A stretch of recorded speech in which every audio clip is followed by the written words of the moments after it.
everybody, we are back with another awesome conversation as part of the inaugural Empower-thon event that we're hosting for Parent Tween Foundation. Not only is it our inaugural event for Parent Tween Foundation, it's the inaugural fundraiser for the foundation. So since it is a fundraiser and we are a nonprofit, I'm going to stop right now and I'm going to say thank you to Gina Heumann for being with us. She's going to have some really good information for parents here shortly about trauma and how to support your kids who've been through it. But if you are new to Parent Tween Foundation and Parent Tween Connection as a whole, Parent Tween Connection is where parents go when they don't know where to go. Most often you go to the doctor or like the pediatrician or you go to the school, but they don't necessarily know that people like Gina and the services that she offer exist. So that's where we come in. We connect parents to the folks who can help them. And the foundation is designed to help bridge the financial gap that so frequently exists between families and the resources that can help them and help their kids. So that's the short version of Parent Tween Foundation. And I am super excited that Gina's with us. We're going to be talking about trauma. She's the founder of Trauma Drama University. And if you've tuned into any of our other conversations, you know that that's what these are. Conversations. They're interactive. Gina and I are chit-chatting. We are streaming live to our Facebook group, our YouTube page, and our LinkedIn channel. So if you're in our Facebook group, please feel free to ask questions. And if you haven't joined us yet, come on over. I do have it open on the other screen so that I can pay attention to questions that come through. Feel free to pop them in, and then I will share them with Gina as we go. So, hi, Gina. Hi, how are you? I'm great. Thank you so much for being with us. So, Gina, you are the founder of Trauma Drama University. You are a nonprofit, and I love having nonprofits join us. We've had a couple of others as part of Empower-thon, because you know what? There's no one nonprofit that can support all the students and all the families in all the ways. So finding other folks who have similar missions is really critical to me. So I'm thrilled that you can be here. Can you give us some background on how you came to create Trauma Drama University? It's the club I never intended to join, right? I was a trauma parent myself. My boys were both adopted from Guatemala. First one had all the things go right in his life before we got him. Second one did not. So first one was easy. We were tricked into, thinking this parenthood thing was going to be super easy and we were really good at it. And then we went back for a second. And as it turns out, he was malnourished, most likely because he's from a very remote part of Guatemala. And then after that, he went into foster care and we strongly suspected he was neglected. And then after 10 years of trauma behaviors, we firmly suspect he was neglected before he came to us. And he was a challenge from day one, like scream bloody murder for hours on end. Timeouts didn't work. All the things my friends tried didn't work. The magic 1, 2, 3 and the marble jars and charts and whatever, stickers, whatever. Nothing worked. And every parenting book I read worked for my first kid, and none of it worked for my second kid. So there was more to this than just parenting, is what I came to realize. And thank God my first one was easy, or I may have entered a severe depression. I was depressed anyway, but yeah, I mean, I would have thought it was my fault. It was, I'm a terrible parent and I may have hurt myself. So, well, and I think it's important to pause for a second there, Gina. A lot of those feelings that I'm hearing that you are kind of like intimating out without necessarily coming straight out and saying them, I feel guilty because it was my fault. I feel alone because everything that everybody's telling me isn't working and I don't know where to go. I think that's something that comes up for parents largely, like, anyway. And then when it's compounded, when you've got a kiddo who's dealt with trauma and nothing is working, it's that much more like, where do I go? I'm the only one navigating this. What the heck do I do? Well, it's funny how many strangers are perfectly willing to give parenting advice. Yes, I actually had a lady come up to me in Target one time when my kid was having a meltdown, and she said, "You should be embarrassed.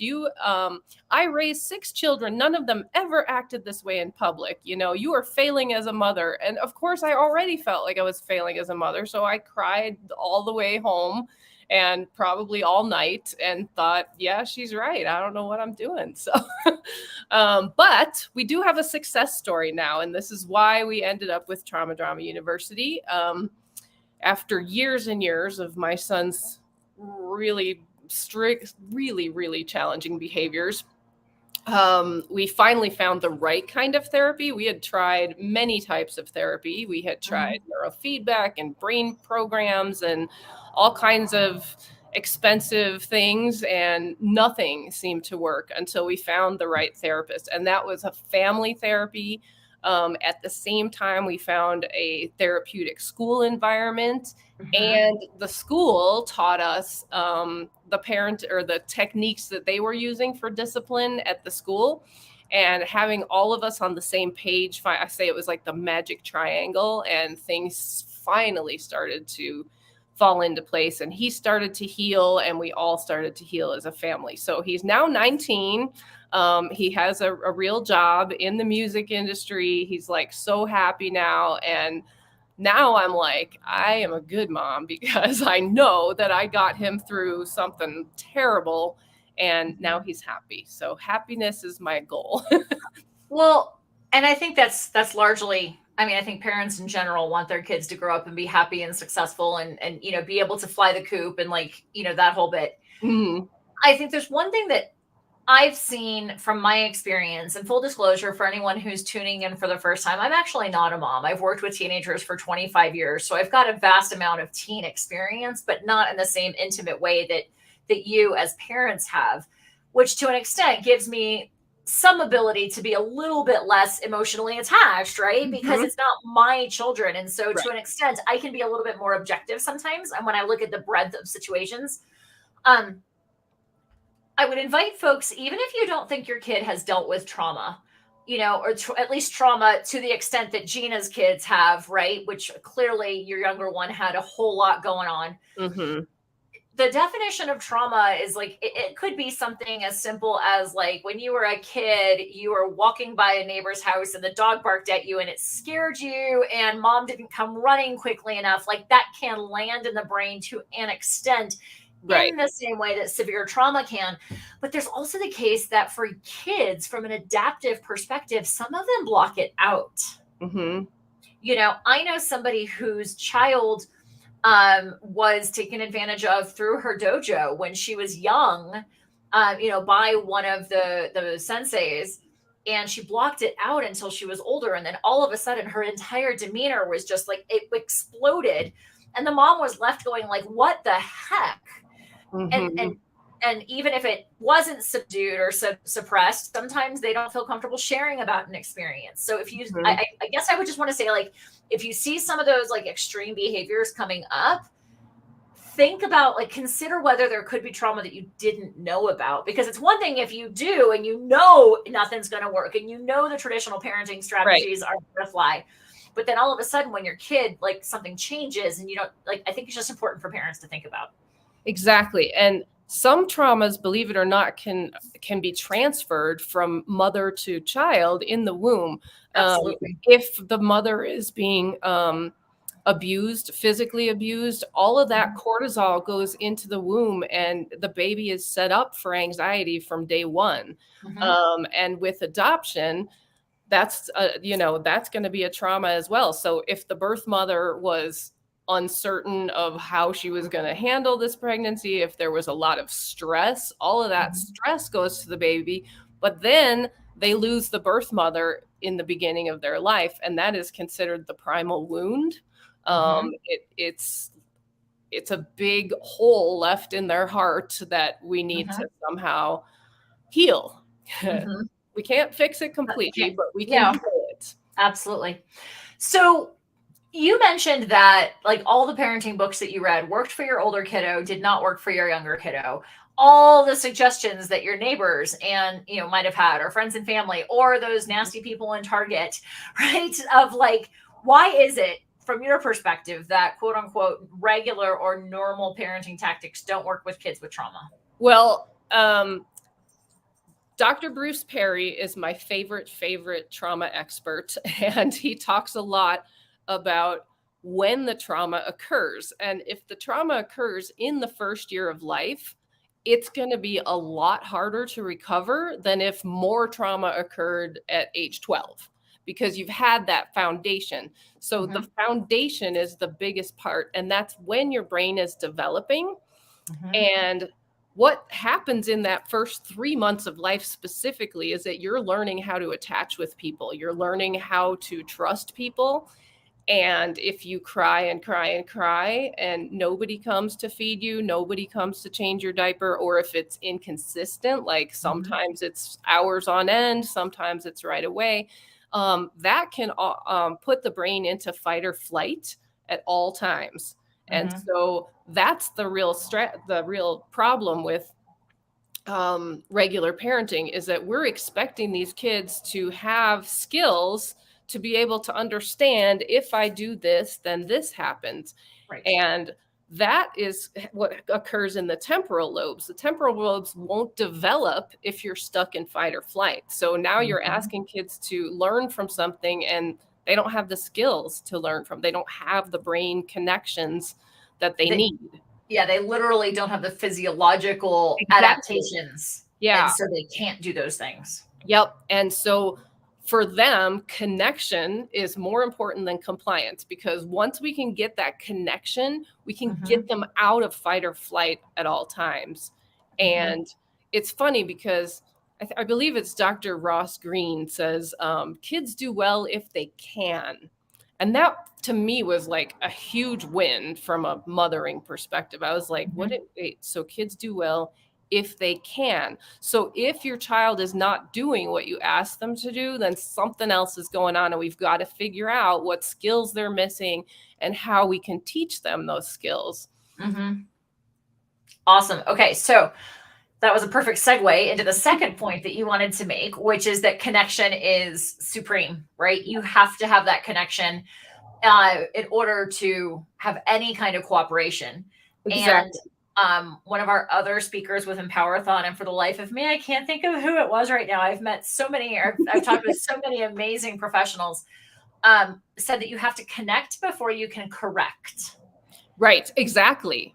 So the minute your child walks in the door from school is not the time to say, you haven't done your chores. Why didn't you clean up your room this morning? That is not the time to do it. We need to connect first, find a way to get them into a calm frame of mind. And that also might mean getting yourself into a calm frame of mind. Sometimes they'll say something right away that pushes your buttons and you just want to yell. And there's a thing I keep promoting, which is the 90-second pause. If you feel like you're going to like fly off the handle at your kid, excuse yourself, go to the bathroom, and spend 90 seconds doing some deep breathing or whatever it takes to get yourself into a calm mind. 90 seconds is actually the amount of time it takes to get those fight or flight chemicals to dissipate. So if you can just 90 seconds, wait it out, and then come back. And you can even do it with your kid if they're old enough and willing to compromise. You can say, listen, I feel like I'm going to explode. So why don't we take a 90-second pause together, and then we'll come back and reassess this conversation. So, it's interesting when I get the opportunity to speak with so many professionals, like I have during Empower-a-thon, certain themes come up. And one of them has been, or among them have been, it takes 90 seconds for an emotion to process through your body. Yep. Pause and breathe. Yep. One that you haven't mentioned yet, but that has been mentioned as in addition to or as part of that 90-second breath, is physical movement to go facilitate the dissipation and the processing, whether we used to do dance parties all the time because like you can't be upset while you're dancing. You just can't. I mean, I know some folks who think they could succeed, but I think I'd agree with you on that. So Talk to me a little bit. I mean, obviously here at Parent Tween Connection, everything that we do is about connection. So that was why, like, when I saw your interest in participating in Powerthon and you were like, oh, connection, I was like, yes, please. Mm-hmm. I know I have my take on it. Shameless plug, Foundations of Connection. You can download them on our website. Like each letter of connection stands for something. We can come back to that. But like, what do you see as, like, can you give us some tactical strategies, like you said, like the pause and breathe or a dance party or something like that? But that's important for you, number one, and we'll come back to calm parenting in a minute. But what other types of things can parents do to help strengthen that connection with their kiddos, both in the moment and when you're not in the moment? Yeah, I think at least faking an interest in the things that they're interested in, it makes a huge difference. I had a friend who was his son was a teenager and he was in high school and he started lifting weights as part of the football team or something. And then he got really serious about it. He got into bodybuilding, and the dad says, he's driving me nuts. Every time he walks past the mirror, he's flexing and he's, making muscle movements. And he's like, he's just driving me bananas. And I said, well, here's what you should do. I said, you should fake an interest in weight training. Why don't you just say to him, look, my dad bod is, in need of some work. Maybe I could go to the gym with you and you could teach me a few of the things you do. Well, that turned out to be such an amazing connection for them. They started going to the gym like twice a week, and they'd have these amazing conversations. And then after all of that, he just started, without asking, doing his chores because he felt empowered by by teaching his dad a skill. I mean, that was pretty cool. Well, because so often, from my observation, parents, and frankly, from my own experience as the kid in a not overly successful mother-daughter relationship in the long run, Mm-hmm. I never felt like my mom was open to learning something new from me. Right. And it invalidated number one, my feelings, because, what's important to me doesn't matter. Right. But it also invalidated a lot of my self-worth, because if my own mom doesn't want to pay attention to me, why would anybody else? Exactly. And that mother-daughter connection, the mother-son connection, of the parent-child connection is so important. Mm-hmm. Okay, so another way of saying that is like meet them where they are, or like at least pretend, like open a door to interest, right?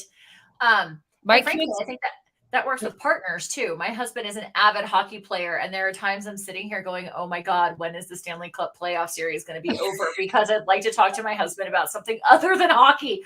But I've learned about it, and we can go watch games together, and it's fun. Would I have done that 25 years ago? No, but like, why not open up new doors?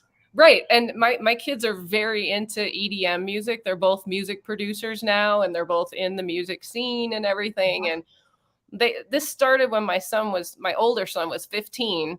And so he's been doing it for like 7 years now. And we had a club in the basement, and we'd let him have raves in the basement. But then I got all paranoid about how many kids showed up, and made sure we had a bouncer who didn't let alcohol in. And so, we were the crazy parents, but I'd rather have them at my house. What's that? You were the safe crazy parents. We were, and I'd rather have them at my house, knowing what they're doing, and and we were, faking an interest in EDM at the beginning, but now I'm really into it. They've taken me to many concerts. It's actually a lot of fun. So that's awesome. Okay, so meet them where they're at least feign an interest. What else can parents do for that connection? I'd say look at expectations as well. If you asked me, years ago, even 1 year ago, would I be okay with my kid dropping out of high school and getting a GED? I would have said, absolutely not. He's going to college and blah, blah, blah. And, over the years, I've discovered he's really not in a place where learning is the most important thing. Or at least not learning in an academic sense, or exactly. Define it. His brain is not there yet. And I think someday he might go back to school, but this is not the time right now. And right now he wants to be working with his hands. He's found something that he has a passion for. This might be it for him. Great. But, he also might go back to business school. Who knows? You never. Would you say that there was a grief process for you along the way, with him saying, I don't want to finish high school, I just want my GED? Because that almost feels to me like, I mean, I'm a test prep coach, for crying out loud, right? Like, I live in a space where I work with families who are like college or bust, right? Exactly.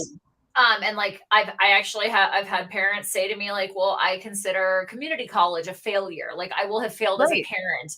And I feel like, mom, I'm dropping out of high school is like the next level of that for some families. Like, it's Well, this badge of shame. it really is. And I don't understand that, because if you start looking at, successful people that some Mhm. of them got GEDs, some of them dropped out of school. I think wasn't it the Apple guy that dropped out of high school, or was that Yeah, the other guy? it's a lot of those guys. Yeah. So, I mean, just because your brain isn't ready for college at that moment doesn't mean you'll never go. And it also doesn't mean that you're not smart. I mean, you're Mhm. just smart at different things. Well, and it also doesn't mean that you're doomed to failure and living in mom's basement, even if she is hiring a bouncer for your raves. And I think that's one of those things that a lot of what I've observed, again, I work in a very competitive space in my Mhm. non-parent tween world, where there's a lot of keeping up with the Joneses, and a lot of, my kid is going to this brand name college and Yeah. whatnot. And thankfully that tide is turning in many ways. But I Yeah. like your concept of like, look, what are my end goals? There's another theme that keeps coming up in our conversations, is like, Mhm. parent with the adult in mind. Like, you're not raising a child, you're raising an adult. And what do you want Exactly. for that adult? You said, I want them to be happy and successful, but that also means that it's by their definition. Yes, exactly. So expectations is a lot. Like, I look at things now and I'm like, okay, well, you know, it's my expectation that my kid do chores. But you know what? He wouldn't do chores for me, because he was diagnosed with reactive attachment disorder, and his main enemy through most of his life was me, his mother. So now I lost track of Yeah, my thought. expectations. If he wouldn't do the chores for you, you Yeah. had to find another Oh way yeah. to But incentivize him. yeah, then I looked at it and I said, okay, well, the reason he needs to learn to do chores is so that he can be an adult someday and take care of his own space and have a family or whatever. Um, so I came up with a creative solution on this one. I asked the neighbor, I said, if I give you his allowance, can you invite him over, to hire him to come over and do your dishes and like empty your trash twice a week? And she was like, sure. And he loved doing it for her. And, he thought he was, gave him self esteem, and, still to this day, doesn't do many chores for me, but yeah, he's a hard worker for other people. So that's what I needed out of him, is to become a successful adult. And what a brilliant workaround. You Yeah, know, I don't know because many parents who would be willing to acknowledge, hey, my kid isn't doing this for me, but how can I work it out for them to do it for you, yeah. so that they learn the skill? Like, really, at the end of the day, who freaking cares how he learns it? I Yep. care that he learns it, Yep. right? Yep. And we also learned that, when we would say things to him like, it's time to clean your room, Hmm. he didn't have that skill. He didn't know what to do. His brain got overwhelmed. His brain was already full of chaos, and you get into this messy room and somebody's told you to clean it. He didn't even know where to start. Hmm. So what we learned is that it took a lot longer.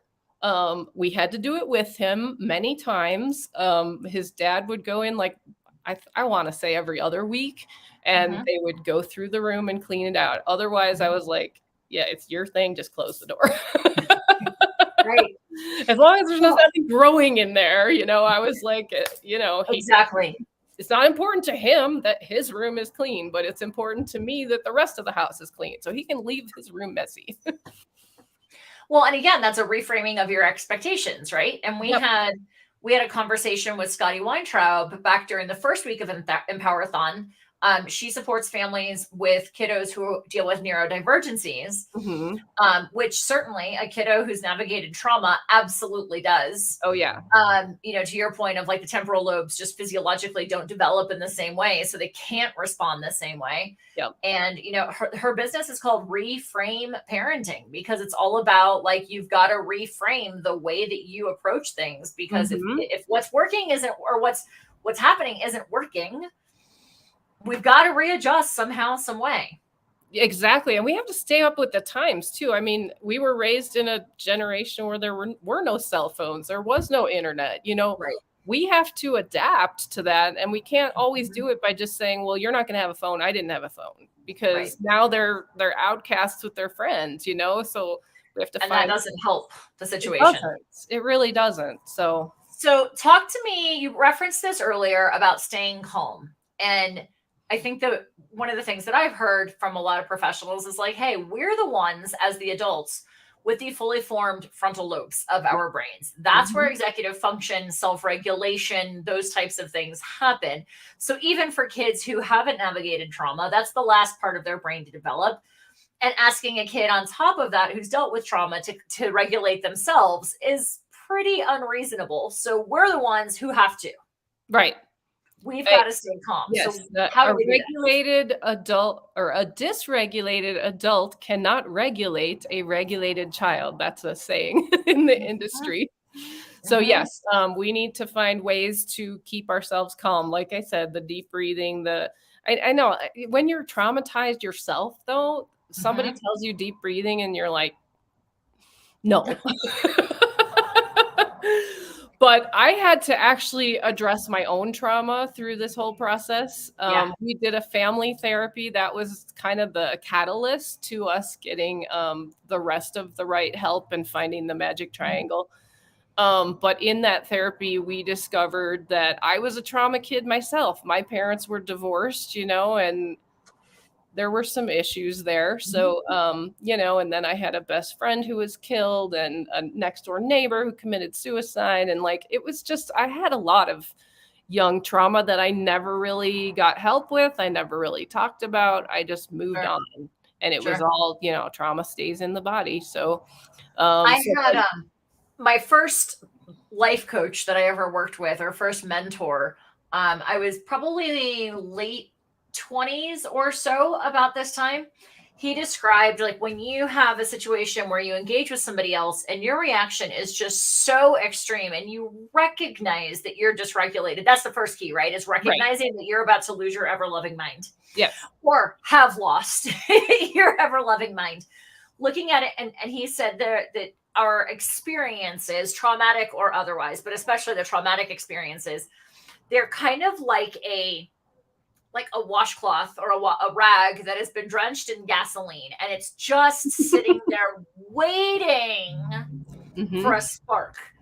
And when we've got that unresolved trauma of whatever variety, that we've got that gasoline soaked rag, and our partner, our kid, our boss, whatever, says or does something that is reminiscent of that completely unknowingly, and you yourself may not even recognize that that's what's going on, man, it goes up in a half a hot second, and all of a sudden you're like, rawr.